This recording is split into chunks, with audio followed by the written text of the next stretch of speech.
Tante, Resti nggak mau hamil, Tante.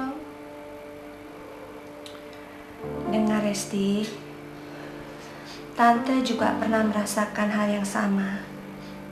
seperti yang kamu rasakan saat ini. Meskipun dalam kasus yang berbeda, tapi beban dan perasaan kita sama. Dan beban itu ada di dalam diri kita, di perut kita.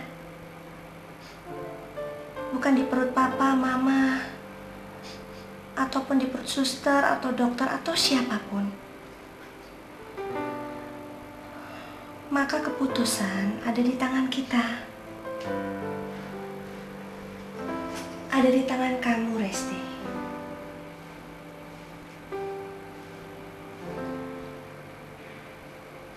Resti tahu kenapa Tante ada di sini.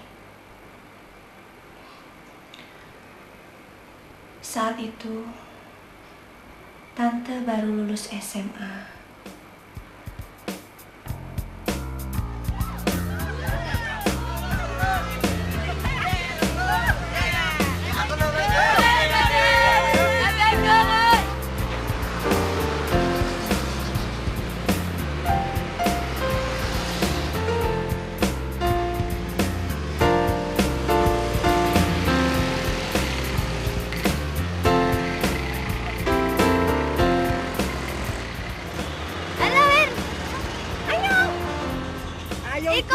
Udah, pokoknya beres. Susi, tempatku. Susi, SMP. Ayolah. Ini gimana? Cepetan. Ayolah, cepet. Udah. Ayolah. Nah, Masuk. Ayo, masuk, ayo.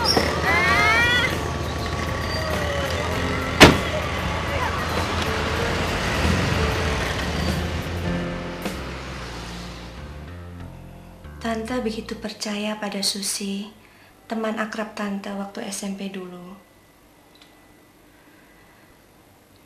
Kami melangsungkan perpisahan kami secara bersama-sama.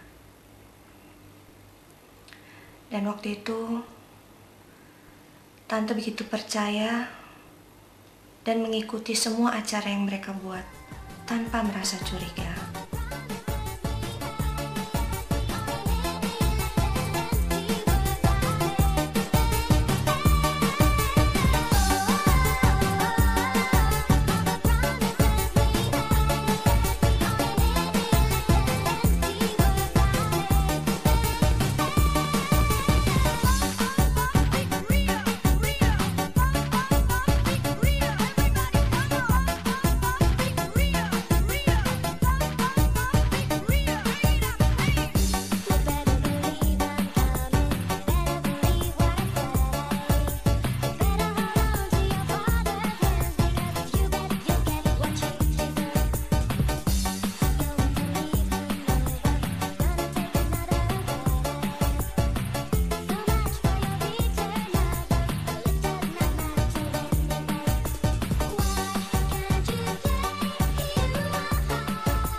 Tante tidak tahu siapa saja yang telah memperkosa Tante.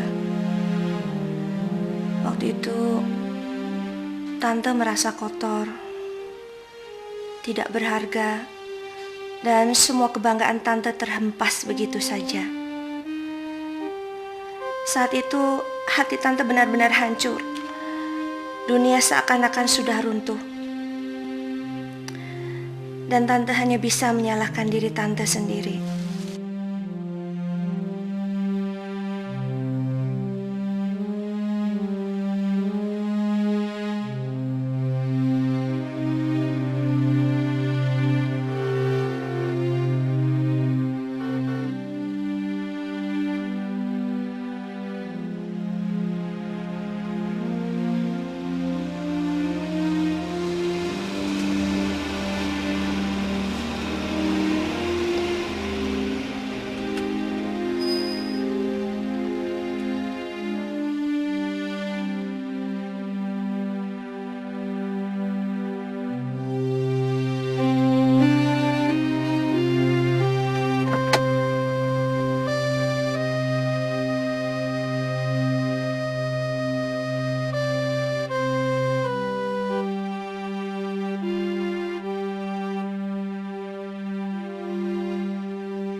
Selamat ya sayang.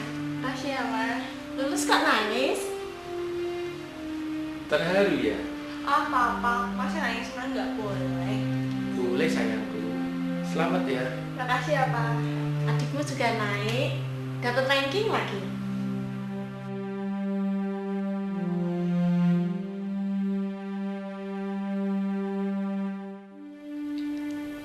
Tante ingin menutupi semua kejadian ini dan melupakan semuanya dengan sibuk melamar pekerjaan. Dengan dibantu saudara tante, akhirnya tante bekerja diterima di perusahaan swasta. Sementara mengikuti program training selama 3 bulan, tante merasakan tubuh tante ada yang berubah. 3 bulan, tante tidak mendapat menstruasi.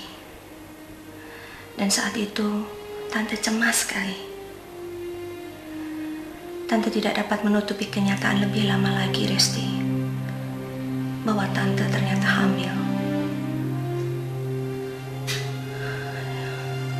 Akhirnya, tante berusaha dengan cara tante sendiri untuk menggugurkan kandungan tante.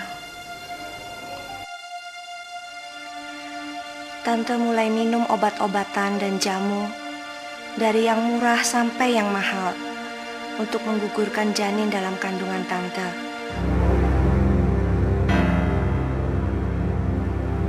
Tante juga olahraga berat dan lompat-lompat, berharap janin tante gugur, tapi tidak ada hasilnya.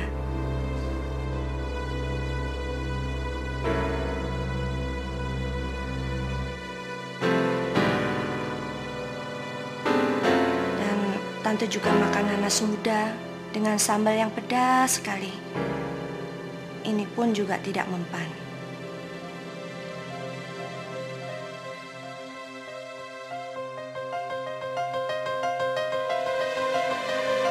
Lalu melalui seorang teman, tante dibawa ke dukun pijat. Tante disuruh minum 20 butir pil dan dipijat berulang-ulang kali. Sampai tante muntah-muntah dan tubuh tante sakit semua. Tapi hasilnya perut tante makin membesar dan tante merasa lemah sekali. Di tengah keputusasaan, akhirnya tante memberanikan diri menemui saudara tante untuk mendapatkan jalan keluar. Tante,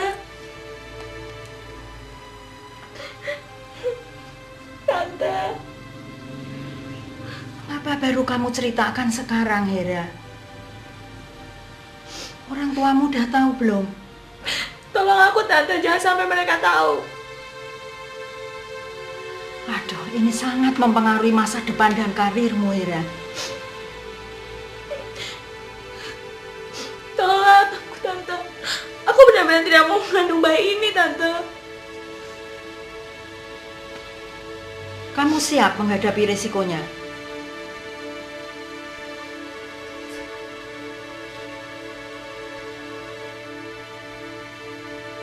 Ya udahlah, malam ini kamu tidur di sini aja.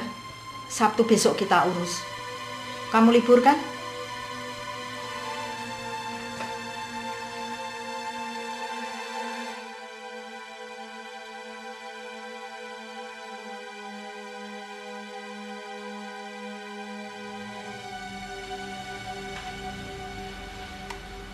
Selamat sore. Bisa bicara dengan Om Odi? Iya. Ina, Om.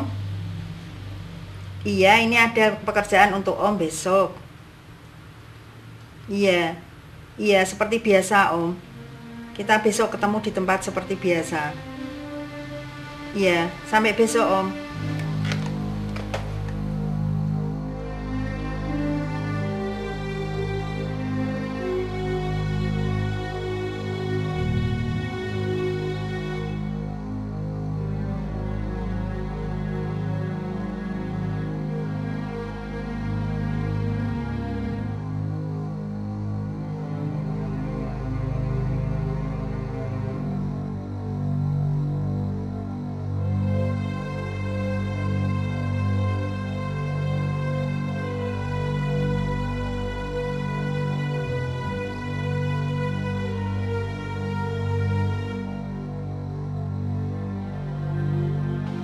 Maaf dek, ini prosedur.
Aborsi kedengarannya seperti solusi yang sempurna atas masalah kita. Tetapi setelah memeriksa tante, dokter tersebut ternyata tidak mau melakukan aborsi. Meskipun tante merengek minta menggugurkan kandungan tante, dia tetap menolak. Dan dari sorot matanya tante tahu, dia memang tidak mau melakukannya lagi.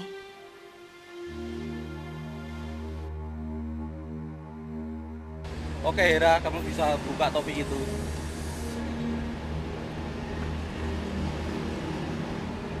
Ini aneh, benar-benar aneh.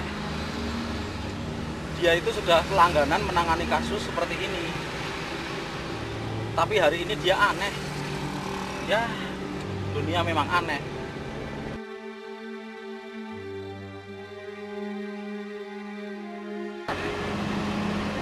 Om, aku turun sini aja ya, Om. Jangan, aku harus nganter kamu ke tempat tantemu. Aduh, gak usah, Om. Aku mau ke rumah temanku, Om. Nanti aku dimarahin tantemu. Aku kan harus lapor dulu. Om, gak usah deh, Om. Aku turun sini aja ya, Om ya.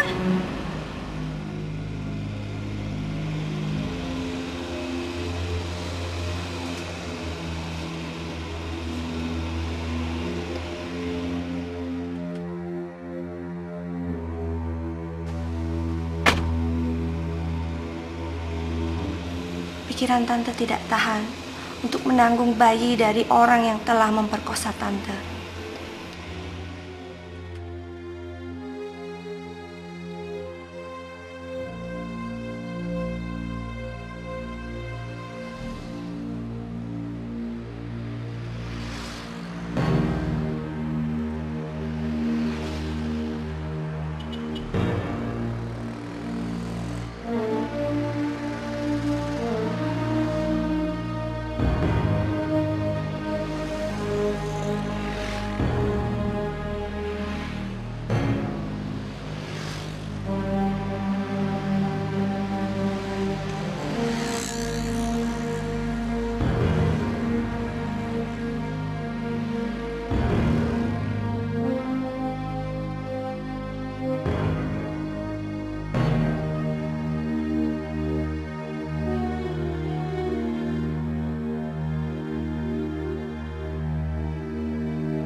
Siapa kamu?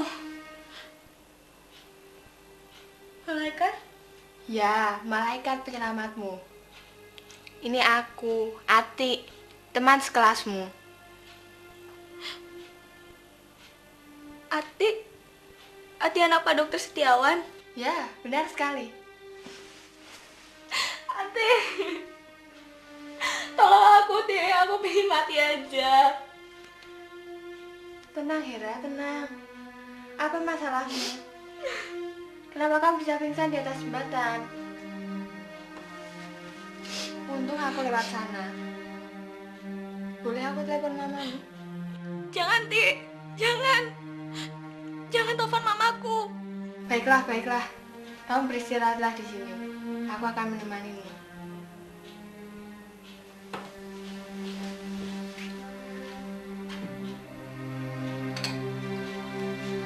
Nih, diminum dulu. Ayo diminum, biar kamu tenang.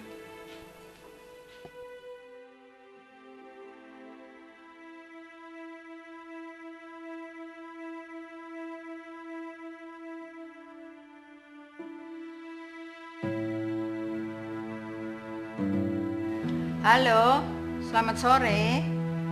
Ina, Dek. Mau nanya nih, Hera udah pulang belum? Belum? Enggak, terus terang aja, aku ingin menyampaikan sesuatu. Masalah Hera. Tapi nggak bisa melalui telepon. Enggak apa-apa. Tenang, tenang aja. Setiap persoalan itu pasti ada jalan keluarnya.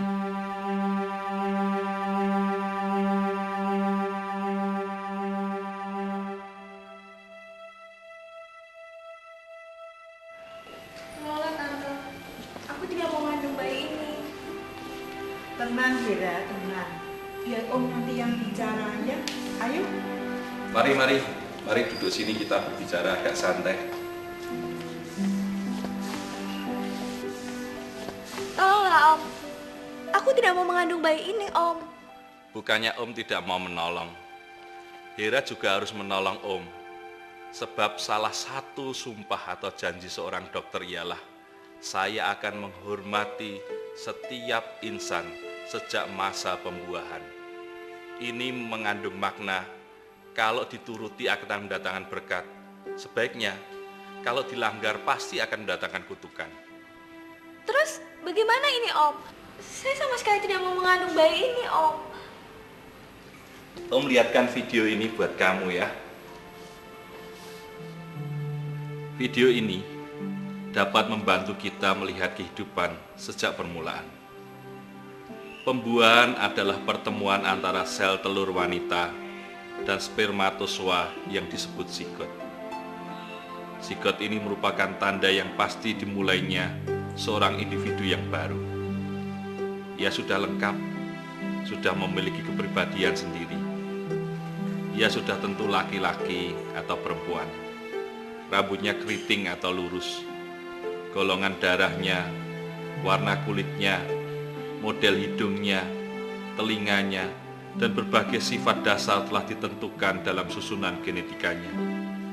Dia benar-benar sudah lengkap. Tidak perlu ditambah apapun. Dia akan bertumbuh, dan terus bertumbuh. Di Mazmur 127 ayat 3 diungkapkan, sesungguhnya buah kandungan dan anak adalah milik pusaka daripada Tuhan. Luar biasa, ajaib sekali. Dan Raja Daud mengungkapkan di kitab Mazmur 139 ayat 14, aku bersyukur kepada Allah karena kejadianku dahsyat dan ajaib. Inilah sebabnya maka orang beriman tidak boleh menggugurkan janin dalam umur berapapun juga. Janin seperti yang terlihat di video tadi merupakan individu yang sudah lengkap dan punya perasaan. Maka ketika Ibu Maria mengunjungi Elizabeth, bayi dalam kandungan Ibu Elizabeth itu melonjak kegirangan. Seperti video tadi, kalau janin itu hendak digugurkan, maka dia akan melonta mencoba menghindar. Detak jantungnya meningkat 200 kali per menit. Ia meronta-ronta dan menjerit. Itulah yang disebut dengan jeritan kematian dalam kesunyian. Karena kita tidak mendengar suaranya, tetapi jeritan itu sampai ke telinga Sang Penciptanya. Dan saat cairan di sekelilingnya telah habis, maka janin itu pun akhirnya hancur berkeping-keping. Maka tamatlah sudah riwayat si janin. Jadi, setiap kehidupan sangat berharga di mata Tuhan. Maka semua dokter bersumpah dan berjanji untuk menghormati setiap insan sejak dari pembuahan. Hera, ada satu kisah nyata yang sangat menarik. Selamat siang, Mbak. Selamat siang, silakan duduk. Ini saya lagi hamil lagi. Sedangkan dokter lihat sendiri anak-anak saya masih kecil-kecil, Dok. Bahkan ini yang paling kecil aja belum ada 1 tahun. Jadi, ada yang bisa saya bantu, Bu? Saya meminta tolong diaborsi. Begini, Bu. Saya pikir saya mempunyai suatu cara yang akan menolong Ibu dengan lebih mudah, tanpa obat dan tanpa Ibu perlu merasa kesakitan. Iya dok, saya mau dok. Apa itu dok? Jika Ibu merasa berat karena telah melahirkan dengan jarak kelahiran yang terlalu dekat satu dengan yang lainnya, maka saya punya suatu cara yang baik untuk menolong Ibu, yaitu cara yang termudah adalah dengan membunuh anak ini. Dokter kok ngomongnya gitu Iya, sih? dan memberi kesempatan untuk terus hidup anak yang ada dalam kandungan Ibu. Lagi pula cara ini lebih praktis dan lebih mudah karena tidak akan membuat Ibu kesakitan. Silakan bawa aja ke sini anaknya, biar bisa saya kerjakan. Loh dokter kalau nggak mau ya sudah. Tapi jangan gitu dong dok. Kejam sekali. Dokter atau algojo pakai bunuh-bunuh anak orang segala. Ayo kita pulang. Enak saja menyuruh kami dokter-dokter ini menjadi pembunuh. Emangnya kami ini algojo? Jadi, kalau Hera menyuruh Om menggugurkan kandunganmu, sama saja menyuruh Om membunuh seorang bayi. Menurut Om, kandunganmu sudah lebih dari 4 bulan. Terimalah anakmu, Hera. Kami siap membantumu.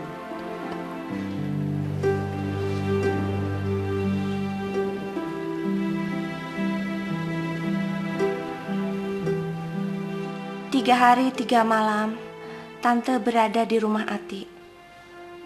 Tante menemukan keluarga dokter yang sangat peduli, yang mau membantu Tante. Melihat bahwa setiap kehidupan itu berharga. Dan Tante mulai merasakan kasih dan mau menerima anak ini. Terlebih di saat Tante merasakan bayi ini bergerak-gerak dalam perut Tante. Tante merasa bahagia karena ada kehidupan yang baru dalam diri Tante. Dan Tante nyaris lupa dari mana asalnya. Hati Tante lebih tersentuh lagi saat Tante diajak mengunjungi rumah singgah Pondok Hayat, tempat di mana para wanita hamil pranikah bisa tinggal sampai melahirkan anaknya. Di tempat itulah mereka didampingi dan dibina untuk dipulihkan. Perasaan Tante seakan menyatu dengan mereka. Tante melihat dan memeluk anak-anak batal aborsi. Betapa cantik dan cakepnya anak-anak itu. Nyaris saja mereka terenggut maut. Dan mereka sekarang bisa menikmati kehidupan karena keputusan mamanya yang bijak dan pelayanan orang-orang yang mengasihi Tuhan dan kehidupan. Tak dapat Tante bayangkan seandainya anak-anak itu harus mati, dibunuh karena aborsi. Sekarang Tante mendapat jalan keluar tanpa harus jadi pembunuh anak Tante. Hati Tante makin mantap untuk memelihara bayi dalam kandungan Tante tanpa memikirkan lagi dari mana asalnya. Kenyataan itu tidak berlangsung lama. Ketika Tante pulang, orang tua Tante bersama dengan Tante Ina telah merancangkan satu-satunya solusi yang mereka anggap paling baik buat Tante, yaitu aborsi, tanpa alternatif lain. Meskipun Tante sudah berusaha untuk mempertahankan bayi ini, namun Tante merasakan tekanan yang hebat dari semua pihak. Apa? Punya cucu yang tidak jelas bapaknya? Tidak, Hera. Tidak. Mau dikemanakan wajah papamu ini? Sesudah aborsi, mimpi burukmu itu akan segera berlalu. Dan kamu bisa meneruskan karirmu lagi, Hera. Seolah-olah tidak pernah terjadi apa-apa. Hera, kamu tidak harus menanggung apa yang seharusnya tidak menjadi tanggunganmu. Itu mudah, semudah mengambil jerawat di wajahmu, Hera. Sekarang kamu hamil, sebentar lagi sudah tidak. Dengan istirahat 1 hari saja, kesehatanmu udah pulih dan seger kembali. Jangan menganggapnya terlalu serius, Hera. Itu hanya segumpal daging.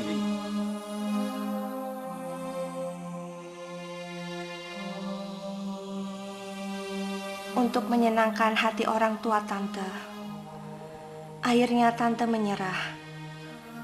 Dan Tante tak akan pernah melupakan hari itu. Tante tahu bayi Tante akan mati, dan Tante menyetujuinya. Tak seorang pun mengatakan persalinan macam apa yang akan Tante jalani.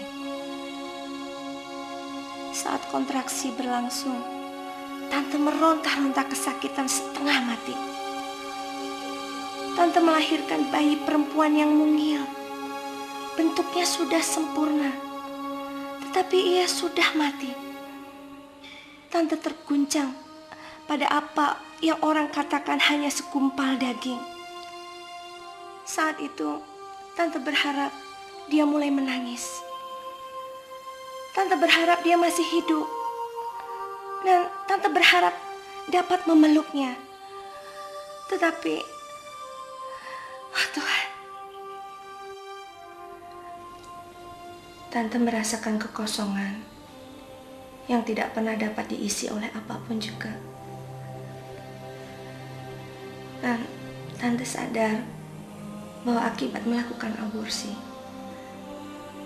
dampaknya terus berkelanjutan lama. Meskipun peristiwa tentang pemerkosaan itu telah mulai menghilang dari ingatan Tante. Dan untuk 3 tahun berikutnya, Tante mengalami depresi dan mimpi-mimpi yang menakutkan.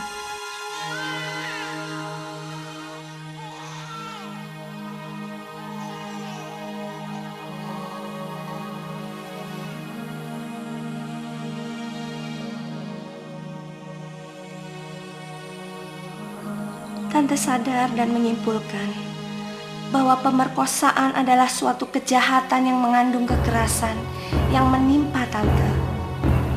Tetapi aborsi adalah pembunuhan sadis yang mengandung kekerasan yang menimpa anak Tante.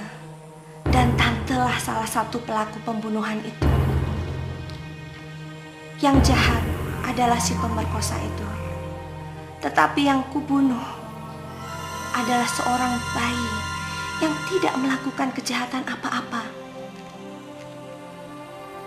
Tante berusaha keras untuk menyatakan pada diri sendiri bahwa Tante punya alasan yang kuat untuk melakukan aborsi. Karena Tante telah diperkosa. Tante telah diperkosa.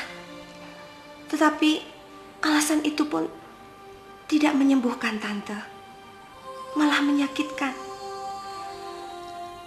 Kemudian Tante menikah dan memiliki 2 anak laki-laki.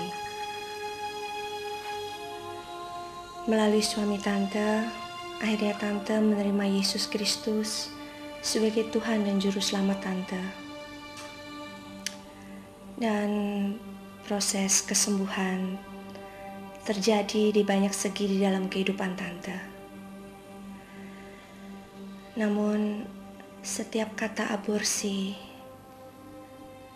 Tante dengar, terasa ada yang sakit dalam diri Tante. Dan rasanya Tante tidak ingin mendengarnya. Sampai saat ini, Tante belum bisa melupakan saat detik-detik anak Tante yang tak bernyawa berbaring di dekat Tante. Tapi melalui anugerah dari Tuhan Yesus Kristus, Tante tahu dan percaya Dia sekarang ada bersamanya dan ada di dalam gendongannya.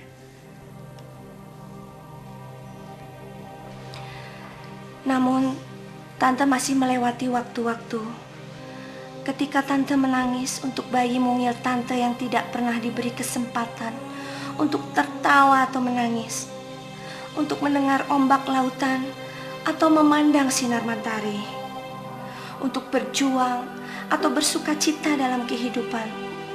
Seakan anak tante itu membaca buku hariannya. Ma, ini buku harianku.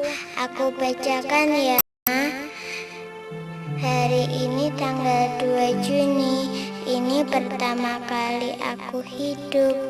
Mama belum tahu aku masih kecil sekali, seperti tepung sarinya bunga. Sekarang tanggal 19 Juni, aku sudah agak besar, tapi aku belum bisa apa-apa. Mama belum tahu aku ada di rahim mama, tapi aku hidup loh. Aku benar-benar orang. Kalau mama hidup, aku juga hidup. Terus tanggal 25 Juli, wah, jantungku sudah berdetak dan mulutku sekarang terbuka. Nanti kalau aku sudah lahir, aku bisa tertawa. Terus nanti aku akan panggil-panggil mama ya. Tanggal 20 Agustus, hari yang bahagia. Dokter bilang aku ada di bawah hati mama. Pasti mama senang. Senang gak, Ma? Sudah pilih nama untukku, Ma. Namaku Menik saja ya, Ma. Sekarang 10 September. Nanti kalau aku lahir, aku bisa lihat bunga. Aku belum pernah lihat bunga. Aku mau lihat mama dulu. Seperti apa ya mamaku ini? 2 Oktober, kukuku mulai tumbuh semua. Dan lihat, aku sudah mulai sempurna. Aku pingin tahu mama dengar nggak bunyi jantungku. Duk duk duk duk duk duk. Sekarang tanggal 30 Oktober. Aduh, ada apa, Ma? Kok aku merasa sakit sekali? Tolong, aku kok seperti terjeki. Tolong, sakit sekali. Sakit, Ma. Aduh, mati aku, Ma. Kenapa aku dibunuh, Ma? Padahal aku kepingin sekali dipeluk mama sebentar saja.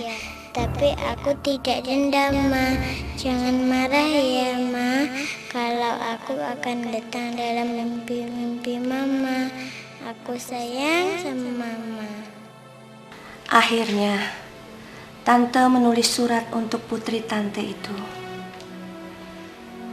Anakku, mama tahu saat kau mama kandung.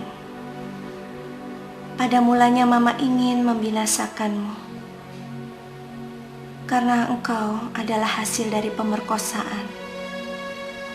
Namun, saat mama tahu informasi yang benar tentang keberadaanmu, dan saat mama merasakan gerakan-gerakanmu dalam perut mama mendapati diri mama mau menerima keberadaanmu. Mungkin kamu baru berumur 4 bulan saat mama mengizinkan untuk kamu digugurkan. Sebenarnya mama telah memutuskan untuk menerimamu, anakku. Tetapi mama mendapat tekanan dari orang di sekitar mama, yang akhirnya mama mengambil keputusan yang kejam. Dan bagian dari diri mama turut mati bersamamu, Nak. Untuk waktu-waktu sesudahnya, saat tangismu mengema dalam mimpi-mimpi mama, sampai kesembuhan dalam Yesus mama dapatkan, mama memberimu nama Puspahati. Dan saat kamu dari surga memandang ke bawah, mama tahu kau telah mengampuni mama, seperti halnya mama telah mengampuni ayahmu dan belajar mengampuni diri mama sendiri. Sekarang Mama bekerja sebagai sukarelawan agar peristiwa yang menimpamu tidak terjadi lagi, Nak.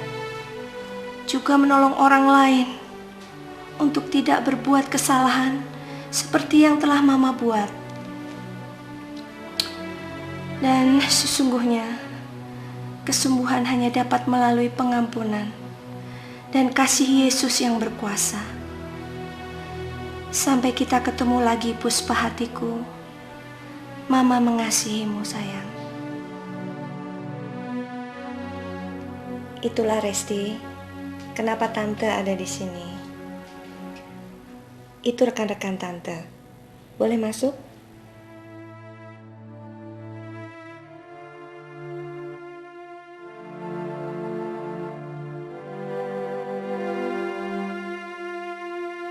Resti, kenalkan ini Bu Hilda dari ProLife. Saya Ibu Hilda dari Pencinta Kehidupan.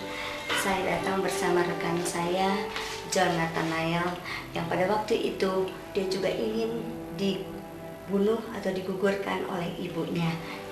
John, kenalin. Ya, Resti, saya John Nathanael. Saya cacat disebabkan oleh pengguguran yang dilakukan oleh Mama. Dalam kandungan Mama mengalami masalah yang begitu besar, sehingga dia coba bunuh diri dengan meminum air laksa dan gagal, mengakibatkan saya lahir tanpa 2 bola mata.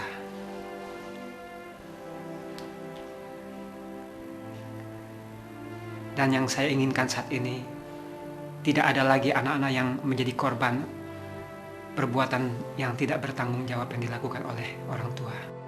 Resti, perlu kamu ketahui, tidak semua hasil dari aborsi bisa sukses, tetapi dapat melahirkan anak-anak yang cacat seperti John Nathanael. Dan kami punya satu rekan lagi yang bernama Gloria Atmaja. Oleh karena faktor kemiskinan ibunya, pernah berusaha untuk menggugurkan Gloria sewaktu di dalam kandungan. Meskipun usahanya gagal, tetapi Gloria lahir dalam keadaan cacat, di mana jari-jari kakinya dan tangannya tidak sempurna. Sungguh berat penderitaannya. Mau sekolah tidak ada uang, mau kerja tidak ada yang mau terima oleh karena kecacatannya. Pernah juga ada yang ngegosipin Gloria itu sakit kusta. Resti, usaha aborsi yang gagal tidak saja mengakibatkan bayi yang cacat, tetapi juga dapat mengakibatkan kematian bagi ibu daripada anak tersebut. Oleh karena itu ketahuilah Resti, bahwa tidak ada kehidupan yang terjadi tanpa kehendak daripada Tuhan. Dan kehidupan itu sangat-sangat berharga di mata Tuhan. Allah kita adalah Allah pencipta dan pencinta kehidupan, Resti. Kami semua datang di sini untuk menyuarakan kasih Tuhan atas kehidupan.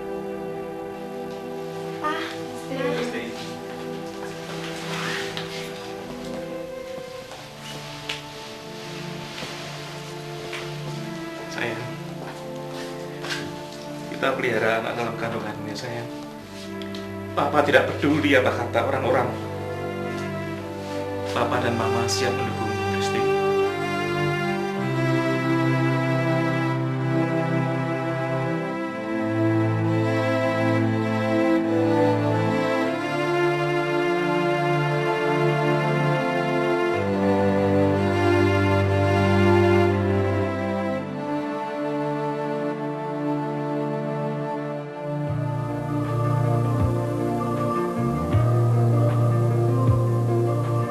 Prophet come.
Children come and children go, like the grass, they fade away.